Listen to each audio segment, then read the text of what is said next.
When growth becomes a belief system. How integral leadership rewrites relationships. Reading Living the Integral Plus Way through its real-world consequences. Editor's note. This article is a critical response to a published piece promoting integral theory as a way of living and relating. It does not question the sincerity or intentions of those who advocate these frameworks. It examines how the language and assumptions embedded in such systems function when taken seriously and applied to real relationships. The focus here is not theory, but consequence. Living the Integral Plus Way presents itself as a compassionate alternative to shallow self-help and relentless striving. It speaks of inhabiting where we are, meeting people with empathy, and widening our capacity for care. Integral theory is framed not as an ideology, but as a way of understanding ourselves and others more fully, so that we can live and relate better. On the surface, this sounds reasonable, even responsible. But language does not stay abstract. It enters real lives, real relationships, and real moments of moral tension. When we stop evaluating this framework by how coherent it sounds and start evaluating it by what it produces, a different picture emerges. This article is not a debate about evidence or academic theory. It is an examination of what this way of thinking authorizes once it becomes the organizing framework of a person's life. Fully inhabiting the stage you're in. Headley opens with the claim that growth does not come from striving to reach the next stage, but from fully inhabiting the one we are in. This is presented as a grounding principle, a corrective to ambition-driven harm. In lived reality, however, fully inhabiting a stage often becomes a mandate to act. Once someone understands themselves as having arrived at a more integrated way of seeing, restraint is no longer neutral. Waiting becomes incongruence. What is holding me back must be addressed rather than tolerated. Action is reframed as authenticity. At this point, relationships, commitments, and shared history are no longer evaluated on their meaning, but on whether they support the life now imagined from this new vantage point. Inhabiting where I am becomes justification for dismantling what no longer fits. From understanding to permission. Integral language is presented as a way to understand complexity. In practice, it often becomes a way to resolve moral discomfort. When growth is framed as expanded perspective, unease is no longer something to sit with. It becomes something to interpret. Conflict becomes feedback. Guilt becomes information. Doubt becomes evidence of something unfinished or underdeveloped. What looks like reflection begins to function as justification. Language that once described experience starts to legitimize action. Permission to reinterpret guilt as growth. Permission to recast rupture as inevitability. Permission to move forward while remaining morally confident. When growth is redefined to exclude. Within this framework, growth is not neutral. It is narrowly defined. Growth becomes visible participation in self-development. Doing the work. Engaging with coaching, frameworks, courses, and the associated language. Desire for more is treated as vitality. Constant reinvention is framed as aliveness. Other forms of growth quietly disappear. A person who grows through care, stability, responsibility, or long-term contribution can be rendered invisible.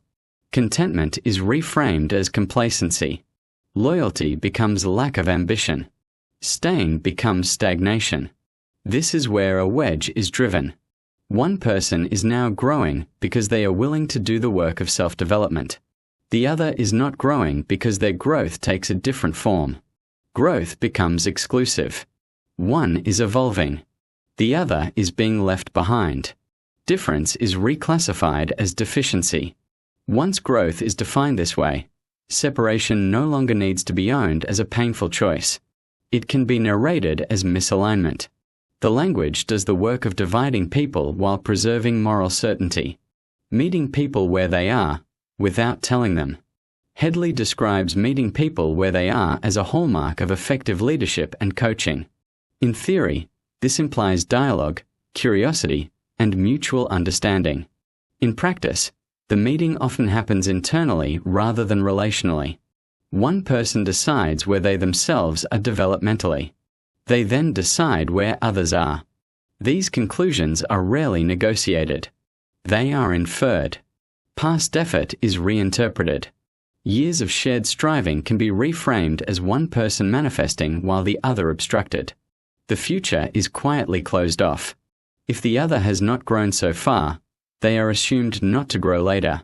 From this position, conversation becomes unnecessary. The outcome is already known. This is not meeting someone where they are. It is categorizing them and acting on that categorization. When perspective taking becomes perspective hierarchy. A central promise of the integral framework, echoed throughout Living the Integral Plus Way, is that recognizing multiple perspectives allows us to relate more effectively. By understanding the I, the it, the we, and the its, we are told we can meet others with greater empathy. In theory, this expansion of perspective should bring people closer. In practice, it often does the opposite. Rather than being used to understand difference, perspective becomes a ranking of awareness.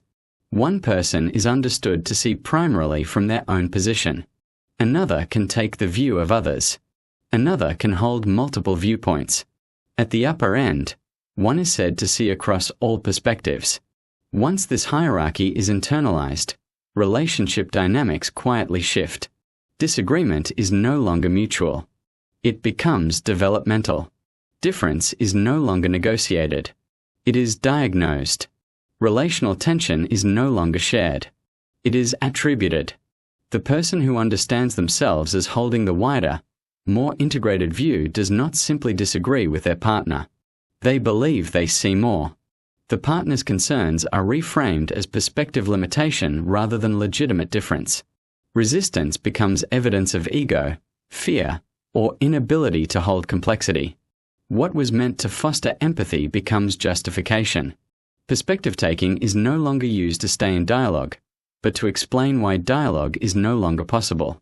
The quadrants no longer serve relationship. They explain its ending. When the evolution of care leaves family behind. Headley describes an evolution of care from self to relationships to systems and wider perspectives.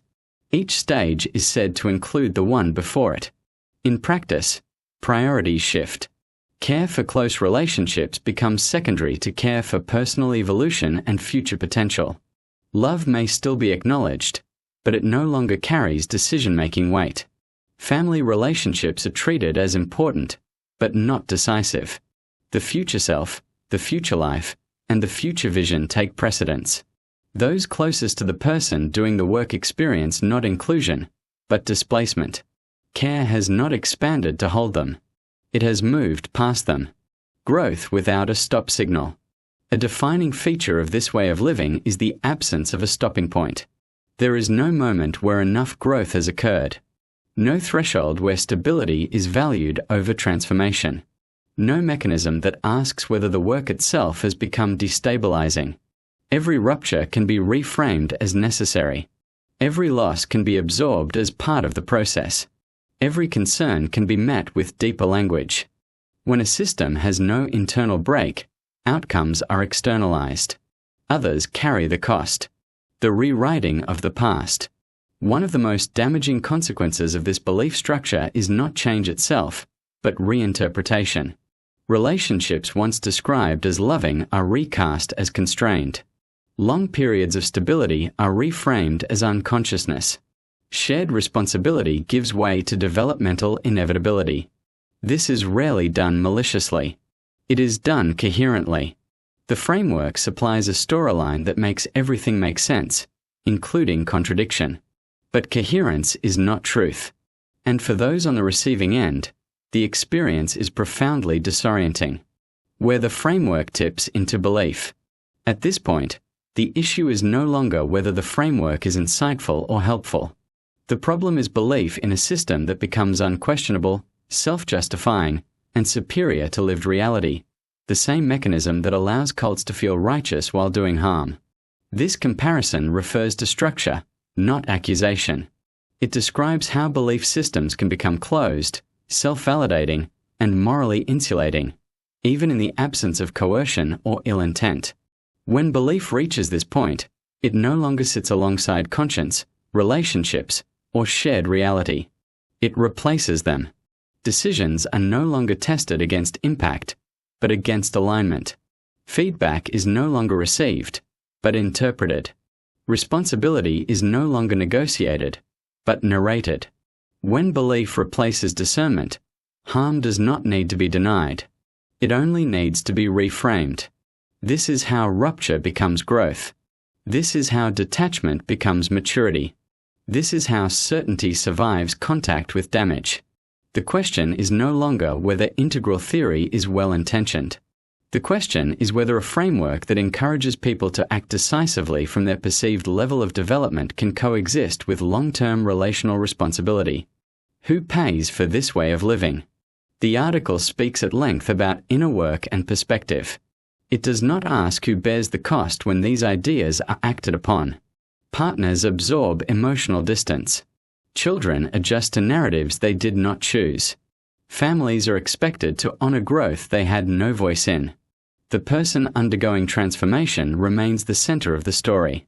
Others become supporting characters in a developmental arc they did not consent to. This imbalance is not accidental. It is structural. The issue is not growth. It is growth monopolized by a single narrative. The issue is not perspective. It is perspective turned into authority. And the issue is not meaning. It is meaning that claims supremacy over lived reality. When a framework becomes unquestionable, it stops being a tool and starts governing conscience. At that point, it no longer matters how compassionate the language sounds. What matters is what it makes possible.